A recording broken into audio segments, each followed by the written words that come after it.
حضرت سیدنا امام حسین رضی اللہ تعالیٰ عنہ کی شہادت کے حوالہ سے یہ اجتماع ہے۔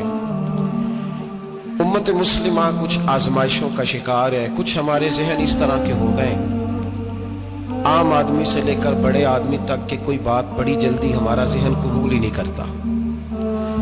کسی دوسرے کی طرف جانا یا کوئی اور بات کرنا یہ تو بڑی لمبی بات ہے، عام جو سادی باتیں ہیں وہ بھی ہمارے ذہن مشکل سے قبول کرتے ہیں۔ چونکہ شکوک اتنے ڈال دیے گئے ہیں، شک اتنا پیدا کر دیا گیا ہے، تفریق اتنی ہے، بدگمانی اتنی ہے، بری سوچ اتنی زیادہ ہے، بڑی مشکل ہے لوگوں کا کچھ چیزوں کو قبول کرنا۔ ہم لوگ جو ڈیوٹی کرتے رہتے ہیں تھوڑی تھوڑی، تو ہم اصل میں اذان دیتے ہیں، صرف اذان دیتے ہیں کہ چلو بتا دے لوگوں کو کہ نماز کا وقت ہو گیا ہے، باقی اس سے زیادہ ہم اپنی حیثیت نہیں سمجھتے۔ اذان دینا ذمہ داری ہے، تو اللہ تعالیٰ جب تک موقع دے گا اذان ہوتی رہے گی۔ کچھ لوگ صحابہ کے بارے میں کمزور جملے بولتے ہیں، غلط باتیں کرتے ہیں، کچھ اہل بیت نبوت کے بارے میں غلط باتیں کرتے ہیں۔ یہ صرف سنی ہے جو حق چار یار کا نعرہ بھی کھل کے لگاتا ہے، اور یہ نعرہ حیدری یا علی بھی کھل کے لگاتا ہے۔ یہ اللہ نے صرف ہمیں مقام، وہ الگ بات ہے کہ ہم لوگ سننے کو تیار نہیں، سمجھنے کو تیار نہیں کہ اللہ نے ہمیں مرتبہ کتنا عطا فرمایا ہے۔ یہ صرف ہماری امام حسین کی شہادت کا کچھ تھوڑا سا پس منظر۔ شہادت ہمارے ہاں بیان ہوتی ہے اس انداز میں کہ لگتا ہے کہ کسی مظلوم بندے کو کسی نے پکڑا ہوا تھا تو وہ سارے اسے مار رہے تھے اور وہ منتیں کر رہا تھا کہ مجھے نہ مارو۔ اتنی ہائے ہائے کی جاتی ہے کہ محسوس ہوتا ہے کہ امام علی مقام بڑے پریشان تھے کہ کسی طریقے سے، اور ان کا خاندان بڑا تکلیف میں تھا کہ جلدی کہیں کربلا سے نکل جائیں۔ حالانکہ اس دھرتی پہ، اس کائنات پہ صبر، شجاعت، استقامت اور حوصلہ جس سے کائنات سیکھے گی وہ صرف امام حسین ہی ہے۔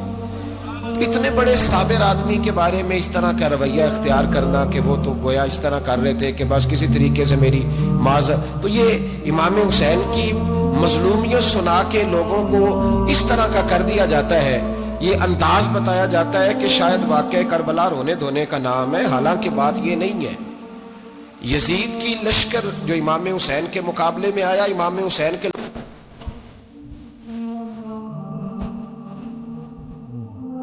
اور بہادر ہے، دلیر ہے، وہ جو ہوتے ہیں نا خوش آمدی ٹولہ، ہمارے ملک میں جو اچھی خوشامد کرے اسے اچھی وزارت ملتی ہے، اچھی وزارت اسے دیتے ہیں، جو ذرا صحیح بدتمیز بھی ہو اور صحیح وکالت کرنے والا اسے وزارت صحیح دیتے ہیں۔ تو حضرت امیر معاویہ کے گرد بھی کچھ ایسے لوگ تھے، انہوں نے آپ سے کہا کہ یزید کو نامزد کر دیں، تو آپ نے یزید کو بلایا، حوالہ مجھ سے دیکھ لیجئے گا، بلا کے فرمایا کہ 3 بندوں کے سامنے اپنی خلافت پیش کرنا، اگر وہ تجھے مان جائیں تو امیر بن جانا، نہ مانے تو چپ کر کے گھر بیٹھ جانا۔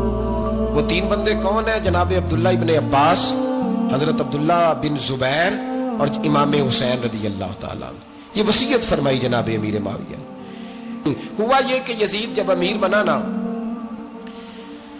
2-3 چیزیں ہوتی ہیں جب کسی بندے کو قابو کرنا ہوتا ہے، 2-3-4-5 چیزیں ایسی ہوتی ہیں جس سے بندہ قابو آتا ہے۔ تو اس نے بھی فوری طور پہ، یزید نے دیکھا میرے لیے مسئلہ کیا بن سکتا ہے۔ ولید بن عتبہ اس وقت مدینے کا گورنر تھا، یزید نے اس کو خط لکھا کہ امیر عرب کا رواج آج بھی ہے کہ جب تک نئے خلیفہ کی بیعت نہیں ہو جاتی پرانے کے انتقال کی خبر ہی نہیں دیتے، اس کو رکھے رکھتے ہیں، یہ ان کا طریقہ ہے۔ وہ کہتے ہیں کہ ولی عہد اچھی طرح قبضہ کر لے پھر بتائیں گے۔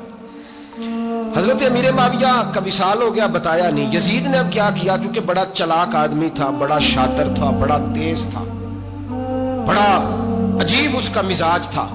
یہ چلاک لوگ زندگی میں ہمیشہ دھوکہ کھاتے ہیں، چلاکیاں انسان کو گراتی ہیں اور اتنا منہ چھیل جاتا ہے کہ منہ پہچانا ہی نہیں جاتا۔ بندہ اپنے آپ کو رب رسول کے حوالے کر دے تو اللہ بڑی بہترین جزائیں عطا کرتا ہے۔ یہ لوگ تیزی دکھاتے ہیں بعض، تو یزید بھی تیزی دکھانے والا تھا۔ اس نے ولید کو خط لکھا، کہنے لگا کہ فوری طور پہ عبداللہ ابن عباس کو بلاؤ اور اسے کہو میری بیعت کریں۔ یہ جو بیعت ہوتی تھی نا، یہ بھی سن لے کیا ہوتی تھی، یہ بیعت حلف ہوتا تھا، حلف کہ میں اللہ رسول کے نام پہ حلف دیتا ہوں کہ میں یزید کی اطاعت کروں گا، میں اس کے خلاف کوئی بغاوت نہیں کروں گا۔ یہ بیعت لوگ سمجھتے ہیں کہ بس ہاتھ پکڑنے کا نام بیعت تھا، اس بیعت کا